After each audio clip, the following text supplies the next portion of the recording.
Bonsoir à toutes et tous. Nous sommes mercredi 19 mars, il est 20h07. Bon, pour ceux qui étaient là à 20h, je me dois de démarrer, d'accord?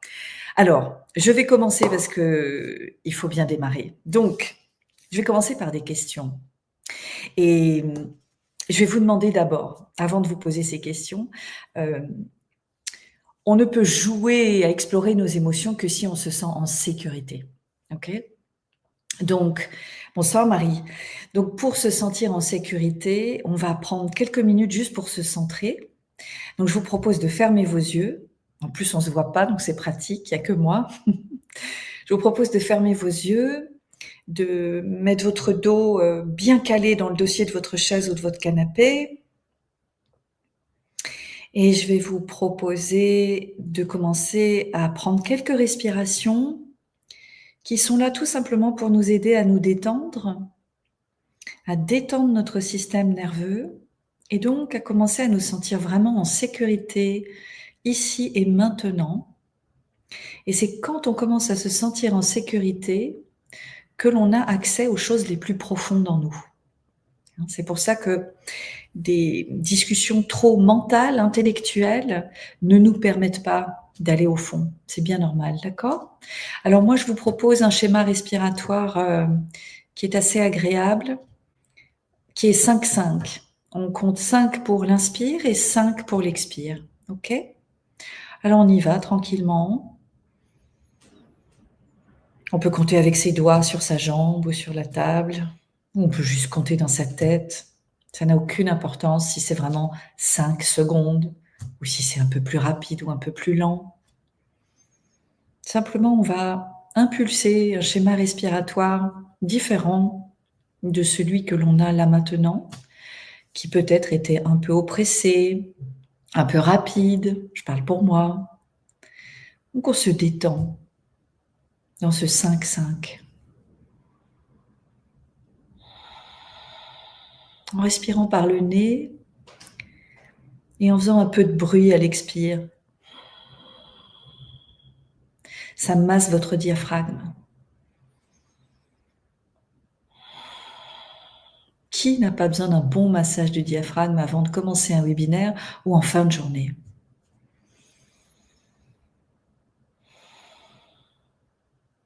On peut sentir la mâchoire qui se détend un peu, les épaules qui se relâchent et le ventre aussi. Le corps qui prend toute sa place. Voilà, simplement, on respire tranquillement, profondément. Et on est là, ici et maintenant. Et puis on peut scanner tranquillement son corps en partant du front. Et puis on scanne comme ça toutes les parties du visage. Simplement porter notre attention sur toutes les parties de notre corps, tranquillement. Le front, les joues, les cils, les paupières, la bouche, le haut du cou, la base du cou. Vous pouvez commencer par derrière, par devant, ou bien, parce que vous êtes tellement créateur et puissant, vous pouvez le faire en tournant. Parce qu'avec votre conscience et votre attention, vous pouvez faire ce que vous voulez. Vous n'avez aucune limite. Et vous accompagnez comme ça, en conscience, vos épaules. Ah, ces épaules, souvent en fin de journée, elles portent des tensions, elles sont raides, elles aimeraient bien relâcher tout ça. Donc vous êtes au bon endroit. Et puis tous vos bras, jusque vos doigts. Et on continue à scanner tranquillement, juste en observant notre poitrine, notre abdomen, tout en continuant à respirer sur le 5-5. On continue à détailler toutes ces parties du corps qui ont travaillé pour nous toute la journée, qui nous ont soutenus, supportés dans tous les sens du terme, permis d'avancer. Et on continue à descendre nos hanches, nos jambes. Si vous sentez une douleur, une raideur dans une partie du corps, moi je sens là, dans mes omoplates, hop, je reviens dans mes omoplates, même si j'étais dans mes genoux. D'accord? J'y retourne et je regarde. Je ressens. Qu'est-ce qui se passe? Qu'est-ce qui est là? Est-ce que ça a envie de bouger, de se détendre? Est-ce qu'il y a quelque chose qui est un peu verrouillé là-dedans? Certainement. Certainement, parce qu'on a tellement, tellement de stimuli toute la journée. On ne s'en rend pas compte et on ne fait pas d'hygiène émotionnelle. Donc, c'est de ça dont on parle ce soir. Tout reste verrouillé dans le corps. Même une journée ordinaire où il n'y a rien eu de trop négatif et difficile. Donc on s'attarde sur une partie qui attire notre attention, tranquillement, avec curiosité, bienveillance. Pas parce que c'est un problème. C'est comme un enfant qui attire votre attention. Bah, vous la lui donnez, et puis c'est réglé. Et donc on reprend son scan en respirant son 5-5 tranquillement. On profite de ce moment de respiration où il n'y a rien à faire, rien à comprendre, rien à dire. Peut-être même que c'est agréable et que vous commencez à vous détendre. Et puis vous continuez votre scan jusqu'au bout de vos petits orteils.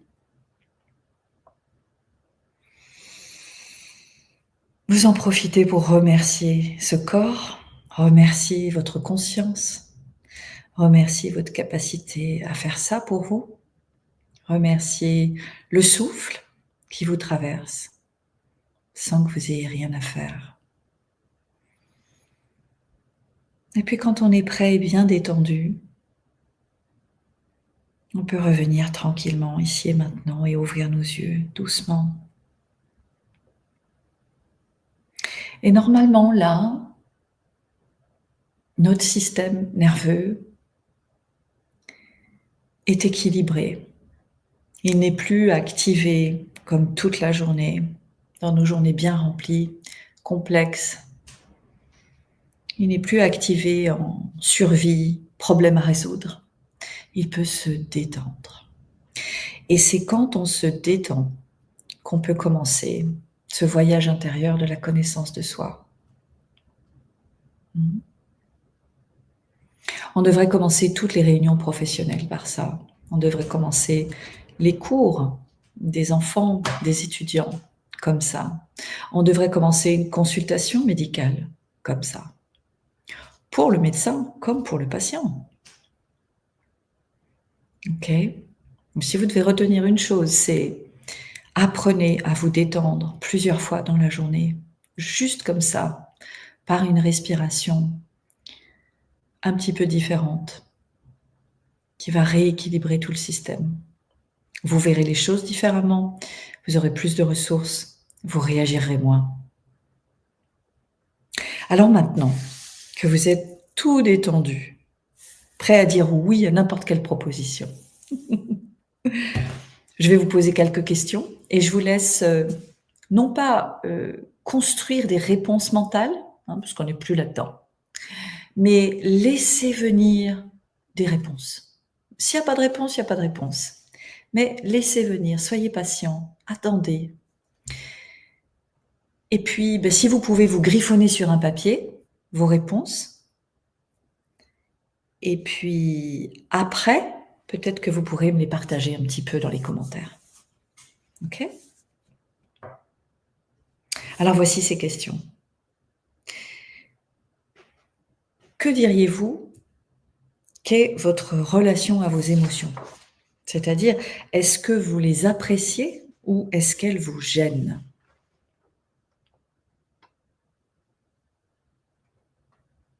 Quelle est votre relation à vos émotions? Ok? D'une manière générale, ou ces derniers temps, comme vous voulez. Ressentez-vous vos émotions au moment où elles sont là? Ou est-ce qu'il y a un grand délai? Ou est-ce que vous ne ressentez rien du tout? Ok, il n'y a pas de bonne et de mauvaise réponse. Est-ce que vous ressentez vos émotions?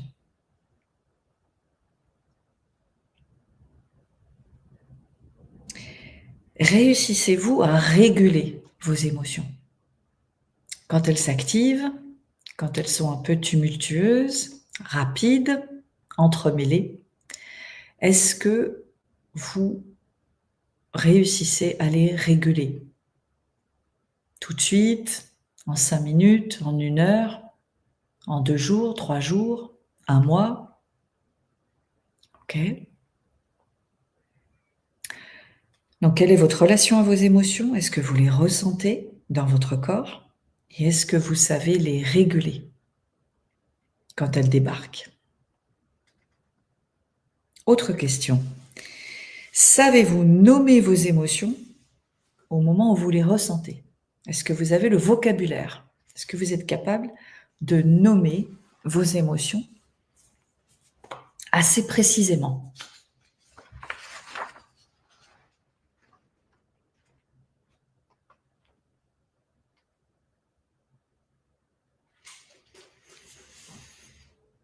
Voilà pour ces questions.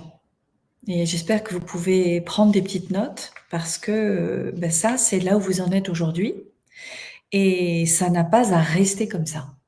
D'accord? Hem, Ce qu'on appelle l'intelligence émotionnelle, intelligere voulant dire, comprendre une situation. L'intelligence émotionnelle, ça veut dire: je sais ce que je ressens au moment où je le ressens, je sais le nommer, je sais en parler et je sais le réguler. D'accord? Donc ça, ce sont des compétences, évidemment, qu'on ne nous a pas apprises à l'école, mais qu'on ne nous a pas appris non plus dans nos familles. Alors d'ailleurs, ceux qui viennent d'une famille où il y avait une grande intelligence émotionnelle sont dispensés de rester jusqu'à la fin. D'accord? Nous allons rester entre nous autres, qui, n'avons pas eu beaucoup d'intelligence émotionnelle à la maison. Mmh. Oui, parce que ça s'apprend tout ça. Ça s'apprend et à tout âge. C'est-à-dire que si vous vous rendez compte qu'en fait vous êtes pas, très, très à l'aise avec vos émotions, évidemment vous allez pas être très, très à l'aise avec celles des autres non plus. Eh bien, de développer ça, cette intelligence émotionnelle, va servir évidemment, va servir beaucoup dans votre vie, on va en parler. Mais par exemple, si vous avez des enfants, eux vont pouvoir, mimétiser ça chez vous, hein. Donc si même avant vous aviez pas une très forte intelligence émotionnelle, si elle commence à se développer, évidemment que ça va avoir un impact sur les personnes avec lesquelles vous vivez. Alors qu'est-ce qu'une émotion? Bah, émotion vient de emovere en latin, j'ai fait 10 ans de latin, j'aime bien le placer de temps en temps. C'est de l'énergie en mouvement, d'accord? Donc c'est une grosse, grosse réserve d'énergie, l'émotion. Vous le savez, quand vous piquez une grosse colère, généralement derrière, il faut un peu de temps pour, s'en remettre.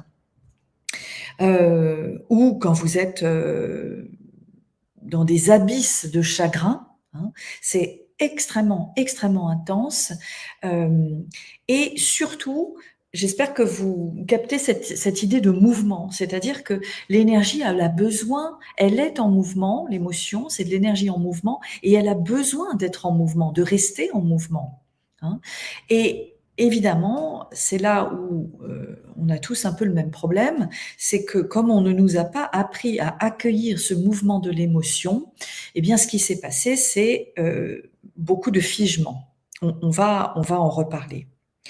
Hem, Ces émotions qui ne circulent pas, qui n'ont pas pu circuler, sont figées et en se figeant, elles nous coupent du vivant en nous. C'est pour ça que c'est un peu problématique, plus ou moins, ça dépend pour, certaines personnes et à différents moments de notre vie et c'est pour ça que je vous explique tout ça ce soir. Parce que je me dis que ça peut être utile et puis parce que c'est mon dada. Alors pourquoi c'est mon dada?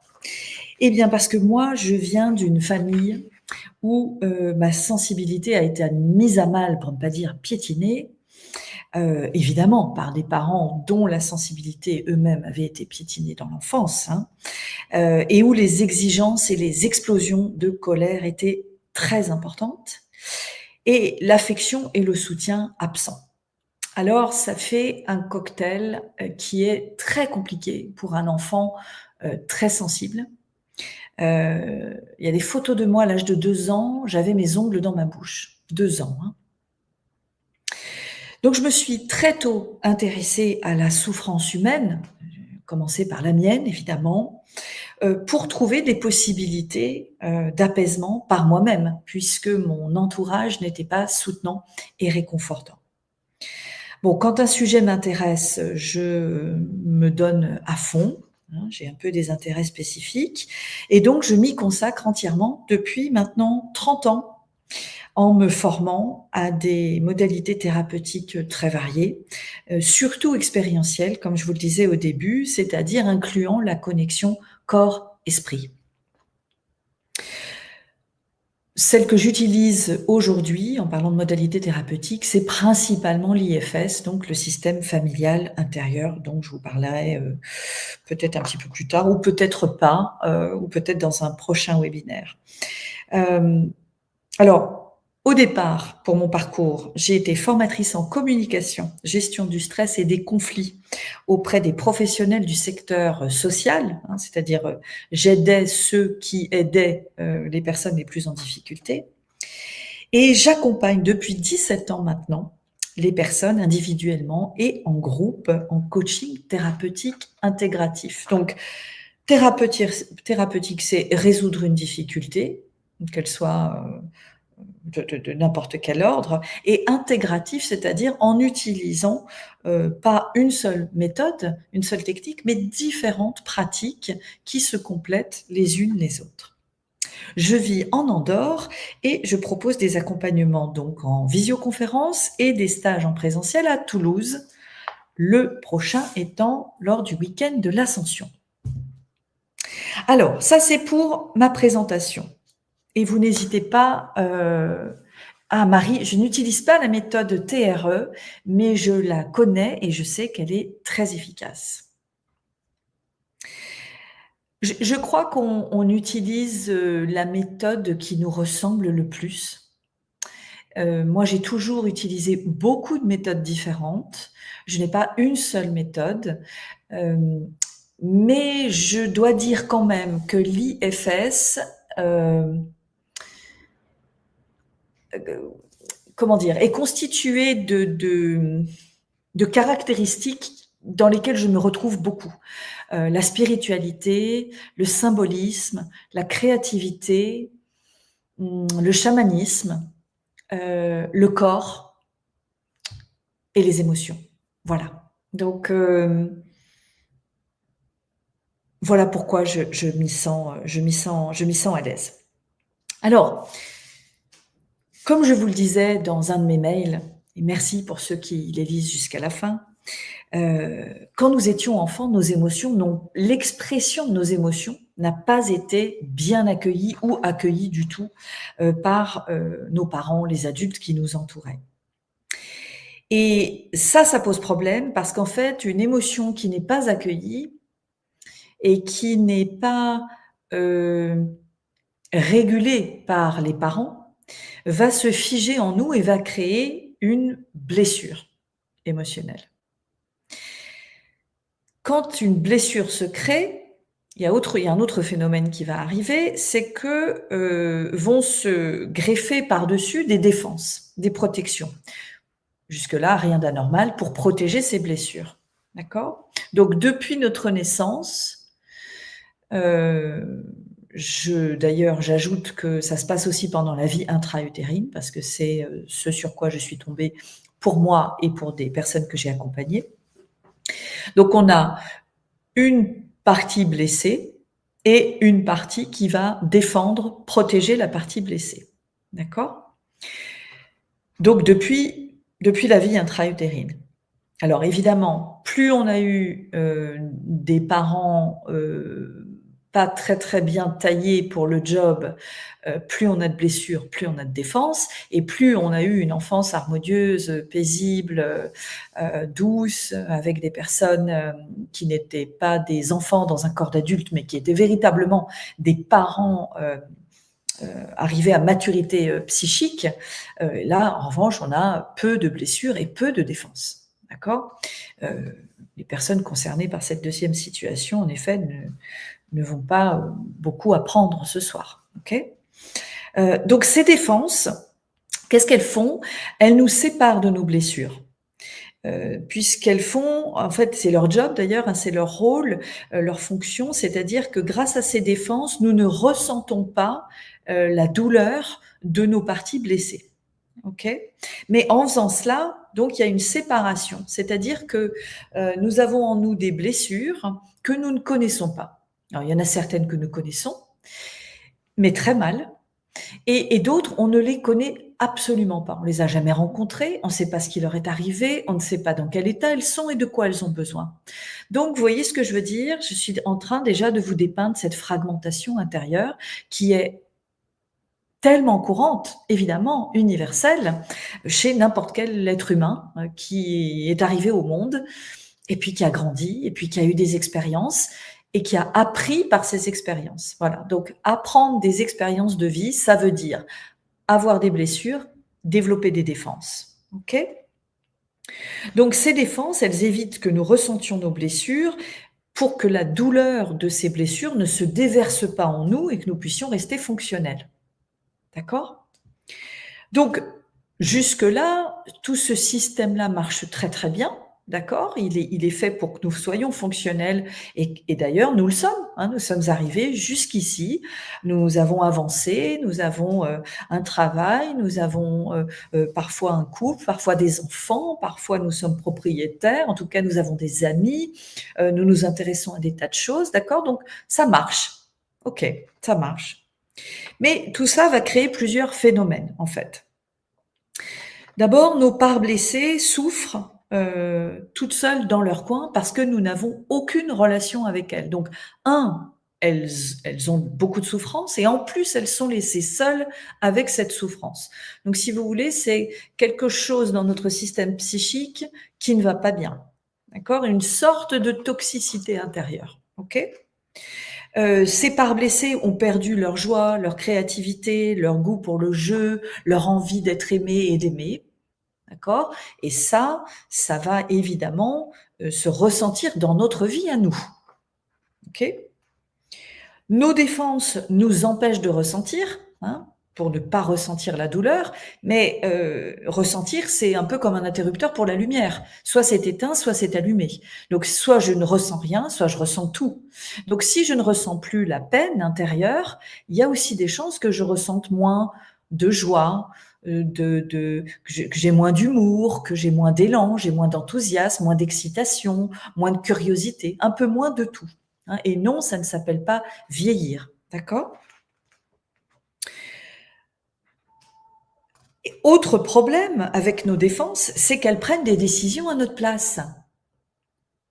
Voilà, et je vais vous expliquer un petit peu comment.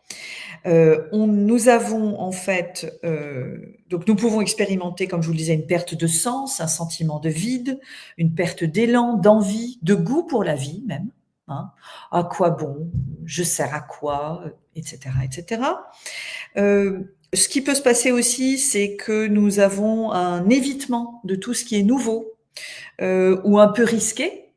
Risqué pour qui? Pour nos défenses, qui protègent nos blessures. Et donc, notre vie peut commencer un peu à se limiter. On fait toujours la même chose, on voit toujours les mêmes personnes, on dit toujours oui aux mêmes choses et on dit toujours non aux mêmes choses, ou alors on dit non à de plus en plus de choses. Ok? En se disant, je sais pas, par exemple, j'ai plus besoin de me reposer. Bon, c'est une très bonne chose de se reposer, de faire des pauses, de faire des breaks, de prendre du temps pour soi, on va en parler. Hein, apprendre à prendre soin de soi, c'est excessivement important, c'est fondamental. Mais avoir envie de se reposer tout le temps, c'est simplement un évitement. C'est une protection. Ce sont nos défenses qui ont pris le pouvoir et qui nous maintiennent dans un espace protégé. Alors oui, on est protégé de réactiver nos blessures intérieures, mais aussi on s'ennuie. On s'ennuie, la vie a beaucoup moins de goût. Ok? Alors, je vous donne un exemple de défense. Bonsoir aux personnes qui viennent d'arriver. Qu'est-ce qu'on peut trouver comme défense? L'anxiété. L'anxiété, se faire du souci pour absolument tout le monde. Alors on peut se dire, bah tiens, mais comment ça l'anxiété est une défense? Ben oui, c'est une défense parce qu'en fait, quand on est anxieux, ça nous protège de ressentir autre chose qui serait plus terrible, plus douloureux, plus profond. Le perfectionnisme est une défense. Le critique intérieur est une défense. Le contrôle, cette partie contrôlante qui doit tout contrôler et tout le monde et qui épuise tout le monde autour de vous. Le côté je fais plaisir à tout le monde, je me fais passer en dernier, que les femmes connaissent très très bien, mais pas seulement les femmes. La déprime, la dépression est aussi une défense puisqu'elle permet de ne plus ressentir, moins ressentir. Le fait de travailler trop est une défense, pardon. On est accaparé, on a toujours quelque chose à faire. Comme ça, évidemment, on va jamais contacter ni ressentir ce qui est blessé en nous. Et puis aussi, cette partie très mentale, très pensante, qui analyse tout le temps, est une défense puisque ça évite, ça permet de ne pas ressentir, de ne pas être dans l'émotionnel. OK? Et puis, il y a 2 types de défenses. Il y a celle-ci que je viens de vous citer, mais il y a aussi des défenses extrêmes. Alors, vous allez peut-être trouver ça bizarre que j'appelle ça des défenses, mais ça va peut-être vous permettre de voir les choses différemment pour vous ou pour des proches. Les addictions sont des défenses extrêmes. Les addictions sont un moyen extrême, je sais pas moi, l'héroïne, un moyen extrême, d'engourdir une souffrance profonde. D'accord? Les comportements compulsifs sont des défenses extrêmes. Les crises, les explosions de colère, la violence, ce sont des défenses extrêmes. Par exemple, les troubles du comportement alimentaire sont des défenses extrêmes. Donc, c'est-à-dire des réactions comme ça très impulsives, incontrôlables, qui en plus nous gâchent la vie et peuvent même détruire des relations, détruire notre corps, détruire notre santé, vider notre compte en banque, etc., etc. Ok? Donc les défenses extrêmes se réveillent quand les premières défenses, comment dire, quand le travail de la première ligne de défense n'a pas été suffisant et que dans la situation, quelque chose se passe qui commence à venir sentir un peu le roussi et réactiver nos blessures endormies, là, les défenses extrêmes interviennent d'une façon assez terrible. C'est par exemple, tout à coup, vous énervez très fort et vous mettez une claque à votre enfant et vous êtes complètement en état de choc, en fait, parce que vous n'avez pas pu retenir cette claque et 5 minutes après, vous revenez à vous et vous vous sentez tellement coupable, tellement malheureux. C'est horrible comme sentiment. Et pourtant, c'est vous qui l'avez fait et vous n'avez pas pu le retenir. Les défenses extrêmes, c'est quand on dit « c'est plus fort que moi ». Voilà, c'est plus fort que moi, il a fallu que je mange 3 tablettes de chocolat. C'est plus fort que moi, je dois aller fumer cette 12e cigarette. C'est plus fort que moi, j'ai eu des paroles extrêmement blessantes, voire violentes dans cette situation avec cette personne. Et c'est suivi ensuite de regrets que l'on va pas forcément exprimer à la personne, hein, mais qu'on va vivre intérieurement et qui sont très douloureux. Alors, que je regarde un peu dans mes petites notes ce que je voulais vous dire. Vous n'hésitez pas si vous avez des questions. Je remets les petits commentaires. J'espère que ça vous parle, que vous vous retrouvez un petit peu. Bonsoir Delphine. Bonsoir François, bonsoir Dan. Je n'avais pas vu tout le monde. Alors, évidemment que toute cette vie émotionnelle, on a plutôt tendance à l'éviter, bien sûr. Pourquoi on l'évite? D'abord parce que tout au long de notre vie, quand on a eu toutes ces expériences émotionnelles, on les a eues dans notre corps. Et en fait, comme les émotions étaient fortes et très stressantes, très bouleversantes, surtout pour l'enfant que nous avons été, nous nous sommes déconnectés de notre corps, puisque le corps sert à ressentir. Donc si on se déconnecte du corps, on ne ressent plus rien. Donc au moins on est tranquille. On va vivre dans sa tête, certes. On va se couper de beaucoup de joie et de plaisir et de choses extraordinaires, mais au moins on fonctionne. D'accord? Donc il y a un peu ce fonctionnement de survie qui se met en place dans la tête. ou donc on est déconnecté de son ressenti. Le problème avec ça, c'est que nos émotions sont des messagères. C'est-à-dire que c'est mon ressenti, hein, en anglais on dit gut feeling, c'est-à-dire ce que l'on ressent dans les viscères, dans le ventre. Le gut feeling, c'est notre intuition. C'est-à-dire, je sens que là, ce soir, quand je rentre à pied de ce dîner, je ne dois pas tourner à gauche, je dois tourner à droite. Et mon corps m'indique que si je prends à gauche, c'est un danger. Quelqu'un m'attend, va m'attaquer, etc. Je sens que je dois prendre à droite. Je ne peux pas l'expliquer. Je ne peux pas l'expliquer. Et ça, si je suis complètement déconnectée de mon corps et de mon ressenti, eh bien, je ne vais pas percevoir ces messages, ces guidances, ces intuitions, ces alliés, ces messagères que sont mes émotions. Si je suis dans ma tête, je vais prendre des décisions qui vont pas toujours être les meilleures parce qu'elles viennent du mental. Et le mental est une infime partie de notre être et de notre intelligence innée et de notre connexion à tout ce qui est plus grand que nous et qui nous guide aussi. Donc c'est en cela que c'est problématique. Et puis, ne pas être dans mon corps, dans mon ressenti, ne pas être connecté à mes émotions, c'est aussi très difficile alors de savoir qui je suis. Qu'est-ce que j'aime? Qu'est-ce qui me fait vibrer? Pourquoi je réagis comme ça dans telle situation face à telle personne? Et c'est là où, je parle toujours de la connaissance de soi, sans nos émotions, pas de connaissance de nous. Et si on ne se connaît pas vraiment, alors je sais que vous connaissez, hein, vous connaissez votre nom, votre adresse, évidemment, mais quand on parle de connaissance de soi, on parle de cette connaissance intérieure.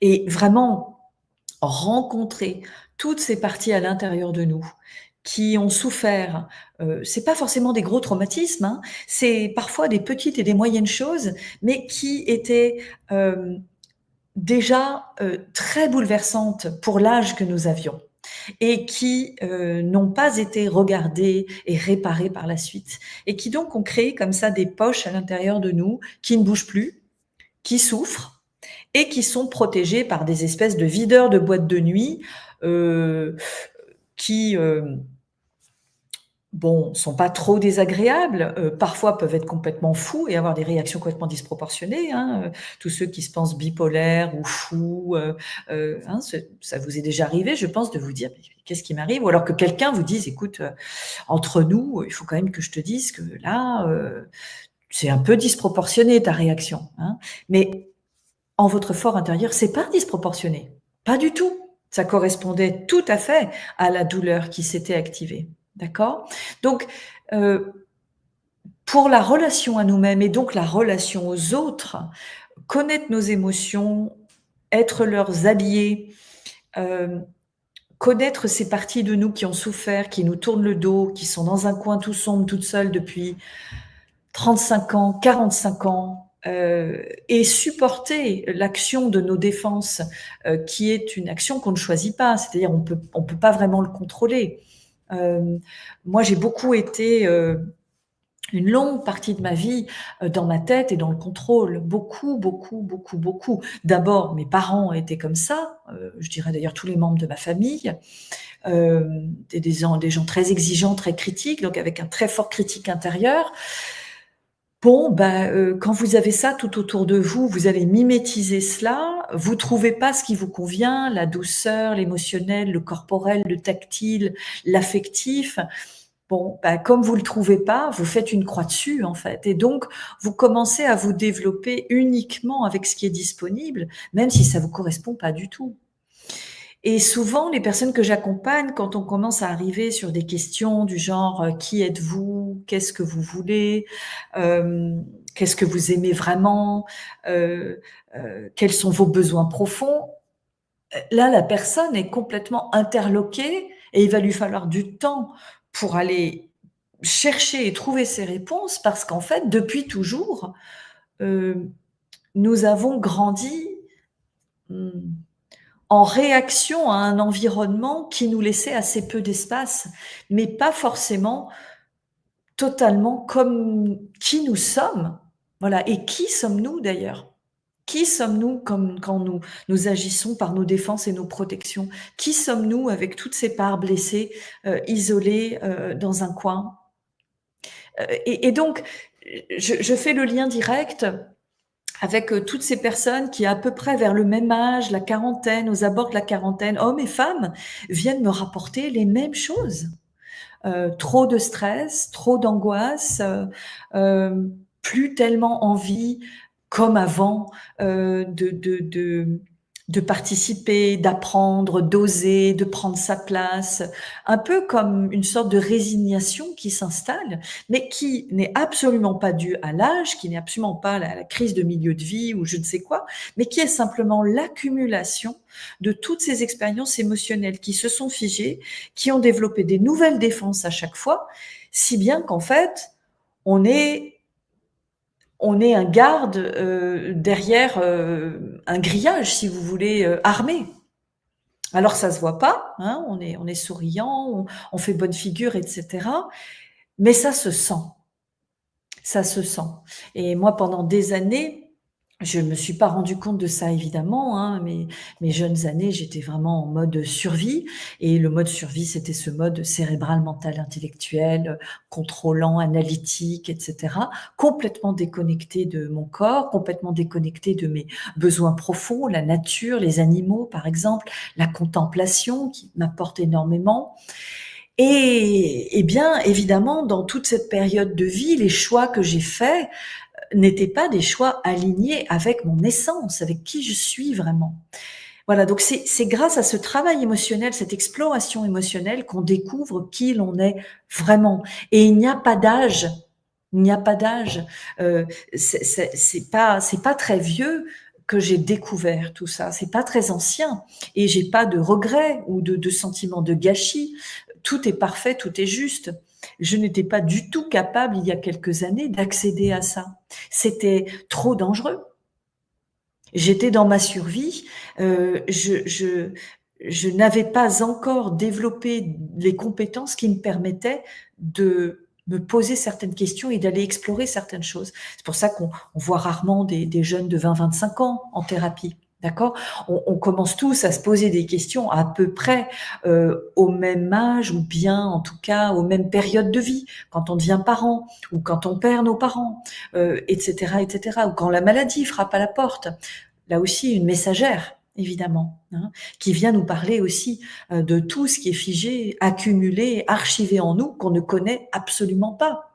Hein, donc la connaissance de soi, et c'est ce que j'aime avec l'IFS, cette modalité thérapeutique, c'est que on va connaître, mais on va nouer une relation avec toutes ces parties figées en nous et ces parties défensives.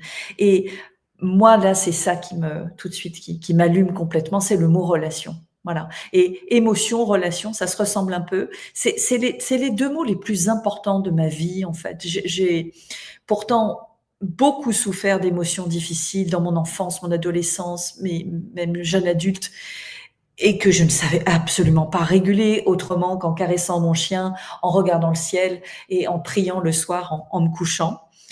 Et ça fonctionnait bien.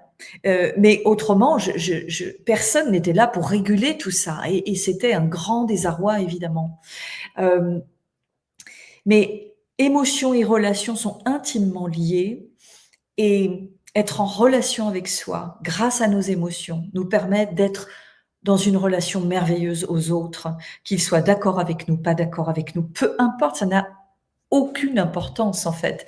C'est que cette relation à soi, en la développant, nous allons découvrir qui nous sommes vraiment avec une lettre Q majuscule, parce que cette essence, en fait, nous partageons tous et toutes la même. C'est une essence qui est faite de compassion, de curiosité, de clarté, de confiance, de courage, de connexion. Et ça, c'est ce que nous partageons tous, tous, tous, tous, même les plus traumatisés d'entre nous, même les plus sérieux et les plus cérébraux d'entre nous. Simplement, parfois, nous avons perdu l'accès à cette essence.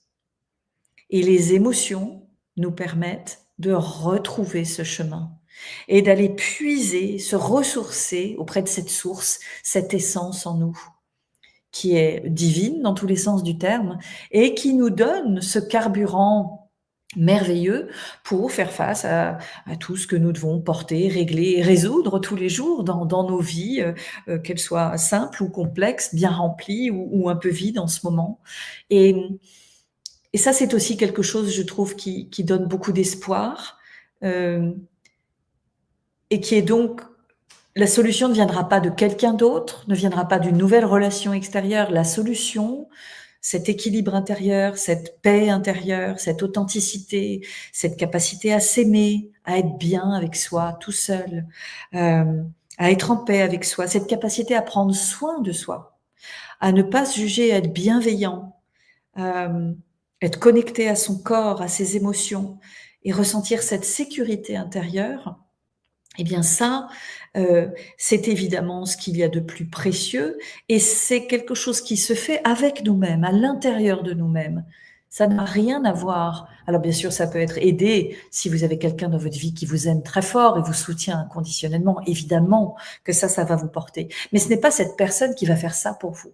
C'est vraiment un retour vers soi, un retour vers ce chemin intérieur, qui est d'ailleurs décrit dans toutes les religions et toutes les spiritualités du monde, euh, et qui, avec cette méthode de l'IFS, je trouve est très concrète et étape par étape, tranquillement, à notre rythme, bien évidemment. D'abord, pour les plus gros dossiers, évidemment que le faire accompagner, c'est plus facile parce que nos parties défensives, souvent ne veulent pas nous donner accès à nos parties blessées, parce qu'elles ont peur qu'on ne sache pas quoi en faire et qu'on crée en fait plus de dégâts qu'autre chose.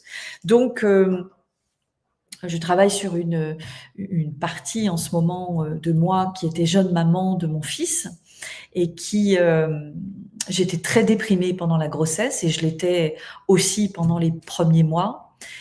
Et je m'en étais pas rendu compte parce qu'en fait, personne n'a appelé ça comme ça. Je n'ai pas été véritablement soutenue. Et quand on est déprimé, on se rend pas compte en fait de ce qui se passe. On a honte, on est mécontent de soi, on se juge, on se blâme. Et en fait, avec le recul et surtout en rencontrant cette partie-là, j'essaye de renouer une relation avec elle, mais elle me tourne le dos parce qu'en fait, je n'étais pas là pour elle à l'époque. Et non, j'avais pas pu bâtir et reconnecter avec cette essence en moi. Et j'ai des parties défensives qui me tiennent à distance, ne me donnent pas accès à elle. Donc ça fait déjà plus un petit temps que je suis là-dessus, toute seule.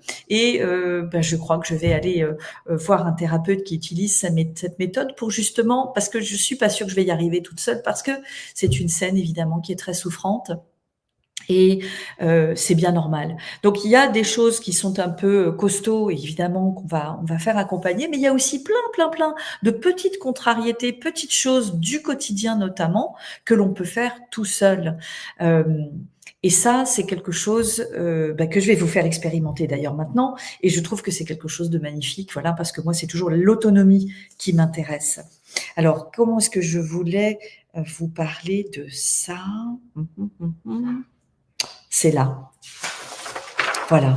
Donc si pareil, vous avez toujours un petit papier, un crayon, c'est mieux que de le faire comme ça dans sa tête. Il y a déjà tellement de choses dans votre tête, on n'en veut pas plus. Donc toujours le médium de l'écriture, c'est extraordinaire. J'utilise beaucoup dans mes accompagnements. Je vais vous proposer de fermer un peu vos yeux, de revenir à vous, mais d'avoir les yeux peut-être semi-fermés pour pouvoir écrire sur le papier et non pas sur la table. Et je vais vous demander de rencontrer en vous toutes les parties qui sont là. Alors, comment est-ce qu'elles se manifestent? Elles se manifestent par une émotion, une sensation ou encore une pensée. Ou parfois, pour certaines personnes très visuelles, une image. Et donc, je vous demande d'écrire pour vous. Voilà, vous faites des petits tirets. Bon, bah là, il y a une partie en moi qui se sent comme ça. Puis une autre qui se sent comme ça. Et puis une autre comme ça. Voilà, hein, il peut y en avoir une qui a mal à la tête, l'autre qui a faim, l'autre qui a sommeil, il peut y en avoir une qui s'énerve parce que c'est ennuyeux, il peut y en avoir une qui est très excitée parce que c'est enthousiasmant. Voilà, je vous demande vraiment de prendre 5 minutes et je vais arrêter de parler pour les nommer toutes. Voilà, vous décrivez vos sensations, vos émotions, les images qui vous viennent et les pensées qui sont là, en les distinguant sur une ligne chacune.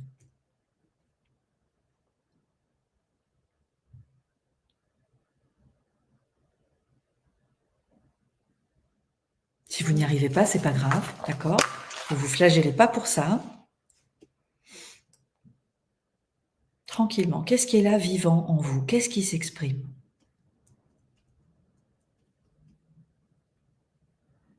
C'est simplement pour vous montrer la multiplicité de ces voix.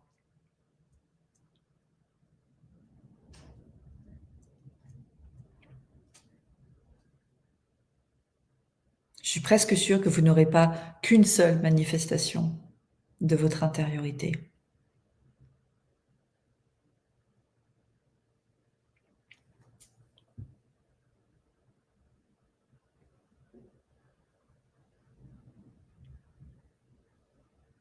Alors souvent, ce qu'on rencontre en premier, c'est tout ce qu'on n'aime pas trop.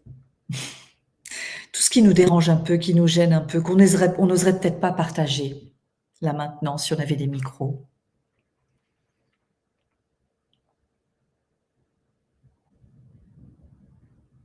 Mais une fois que toutes ces différentes parties ont été rencontrées, identifiées, rencontrées et nommées sur le papier, elles se sentent accueillies, considérées. Et généralement, il y a comme ensuite une détente qui s'opère. Oui, alors je vais te donner des pistes. Gêne la voix, c'est peut-être Geneviève, je sais pas. Tu dis des pistes, je manque de vocabulaire. Ok. Alors, par exemple, euh, je sens, je sens ma poitrine oppressée, ou je sens mes paupières lourdes, j'ai envie de dormir. Mais je sens aussi une grande joie, de l'espoir. Et puis, il y a une autre partie qui va s'exprimer peut-être en disant oui, mais c'est bien gentil tout ça, mais on peut pas tous aller voir un thérapeute IFS. C'est injuste.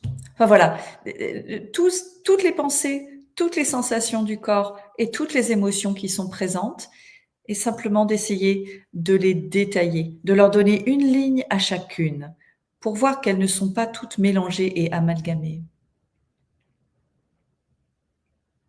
Il peut y en avoir une qui dit: «Bon allez, c'est bientôt fini, j'en ai marre, j'ai envie d'aller me coucher». Par exemple, OK?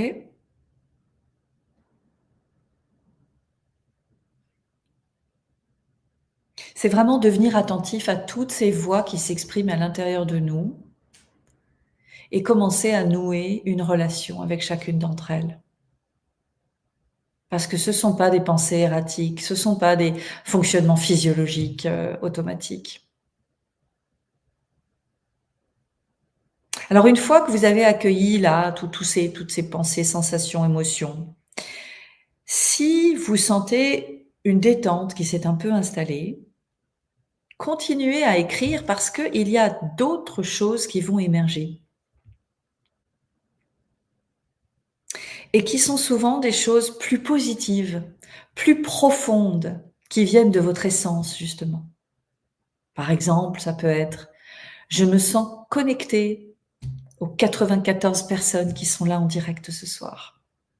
Je me sens portée par une énergie de compassion pour moi-même.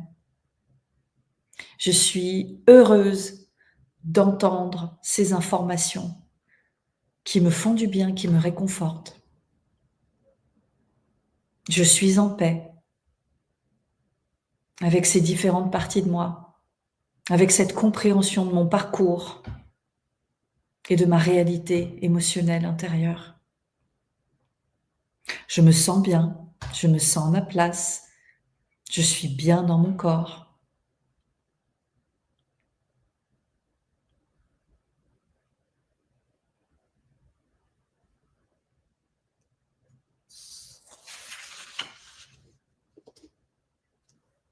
Alors si certains d'entre vous veulent bien me dire dans les commentaires comment c'est pour vous, cette petite pratique.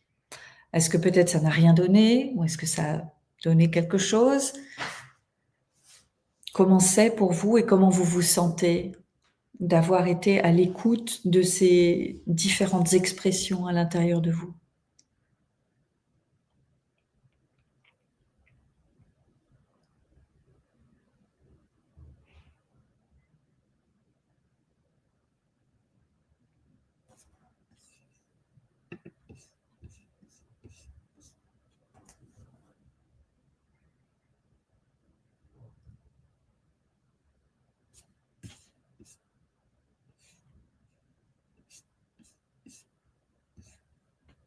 Bon alors si personne si, merci.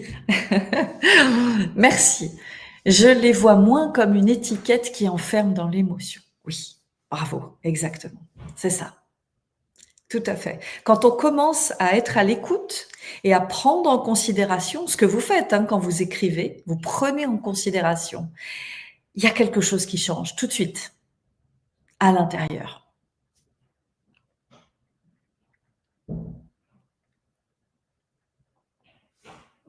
Du temps bénéfique pour soi. Oui, tout à fait et c'est révélateur, exactement. Une peur est venue de perdre du temps. Exactement, tout à fait et voyez, on ne juge rien. On prend tout, on accueille tout, on laisse s'exprimer toutes ces différentes voix et c'est tellement, tellement important, tellement important. Merci Annie. Oui, bien sûr que tu es sur la bonne voie, tu es sur ta voie. Tu es sur ta voie et c'est obligatoirement la bonne voie et il n'y a pas de hasard évidemment.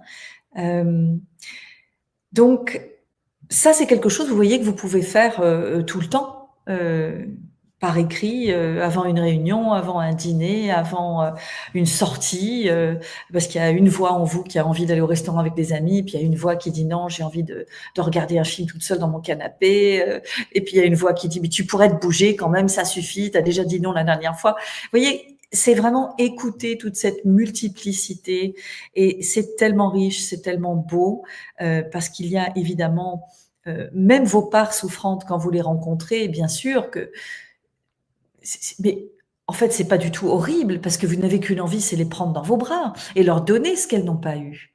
Et vos parts protectrices, qui parfois vous agacent parce qu'elles vous font faire des bêtises dans votre vie et que, après vous vous jugez, vous vous sentez mal. Mais pareil, quand vous découvrez la fonction qu'elles ont et qu'elles portent ce rôle depuis des décennies et que c'est épuisant parce que jamais elles se reposent, mais vous avez un débordement de gratitude pour elles. Donc en fait, vous commencez à nourrir cette compassion pour vous et pour toutes les parties de vous.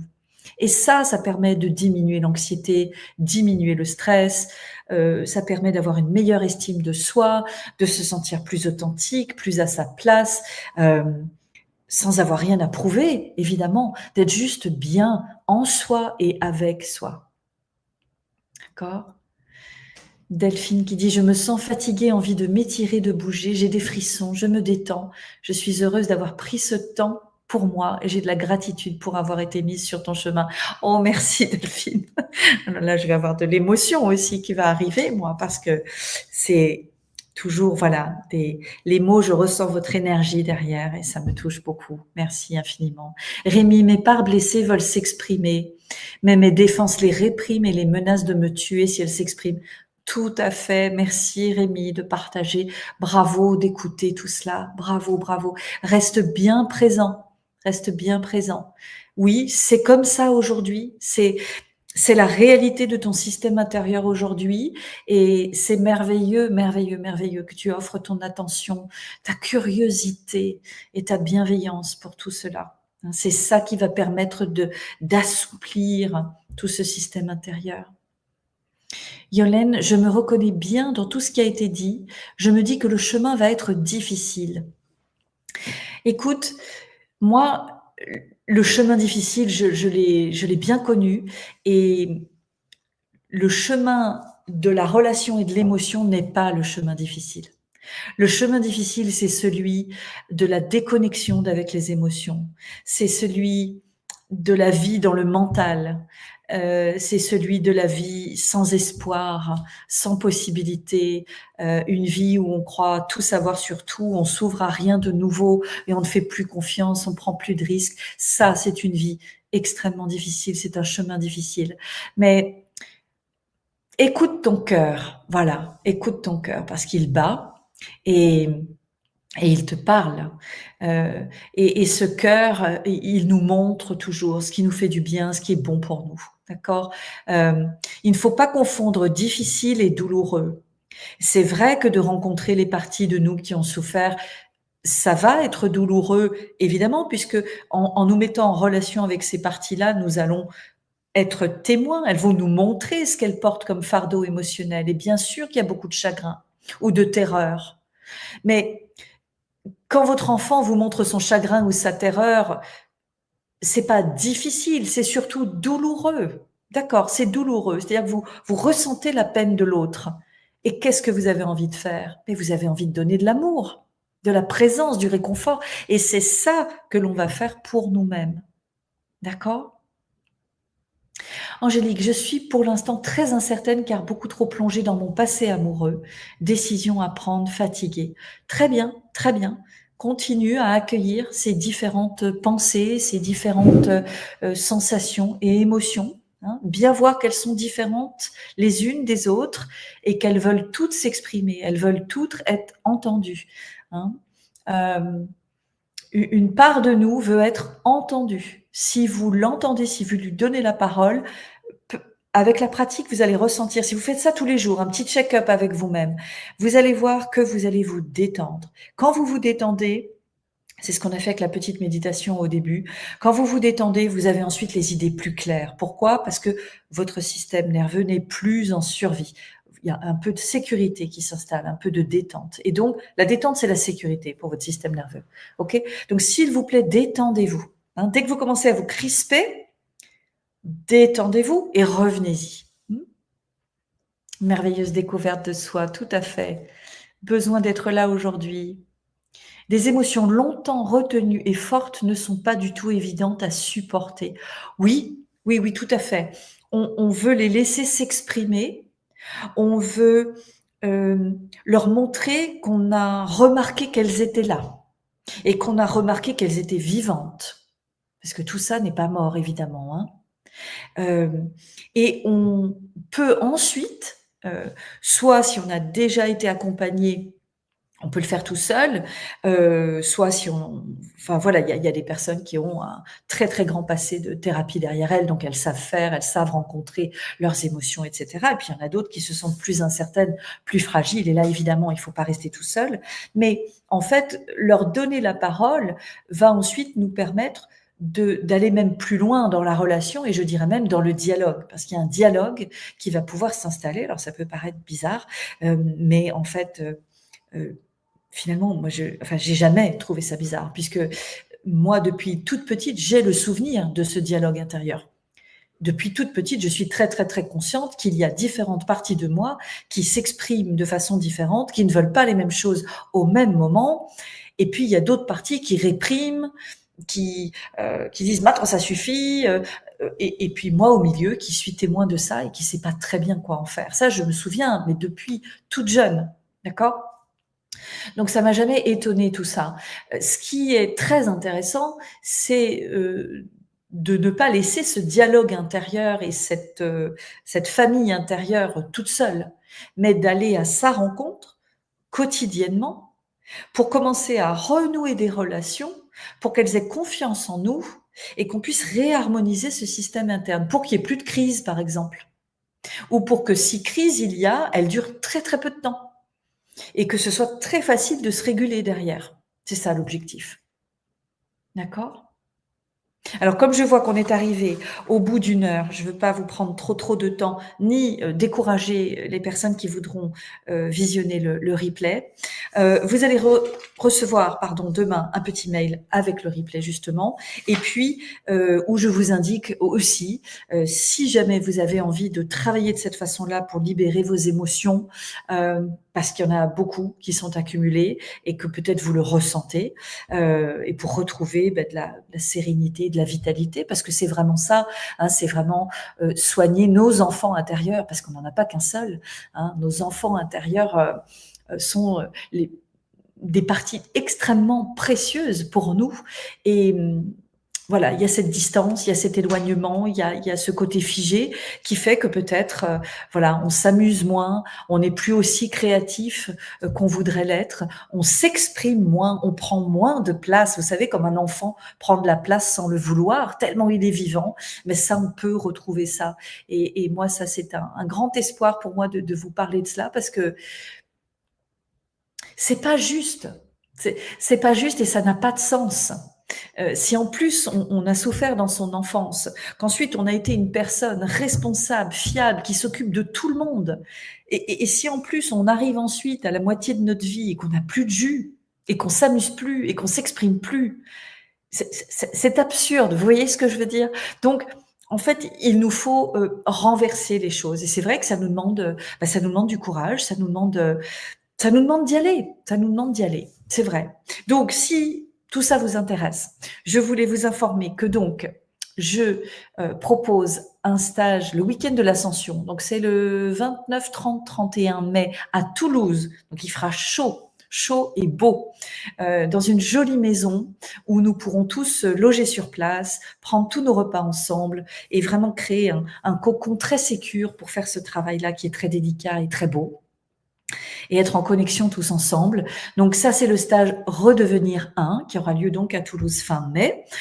Bien sûr, les places sont très très limitées, hein. C'est un tout petit groupe, 15 personnes maximum. Donc si ça vous parle, vous aurez les infos demain dans le mail qui vous sera envoyé.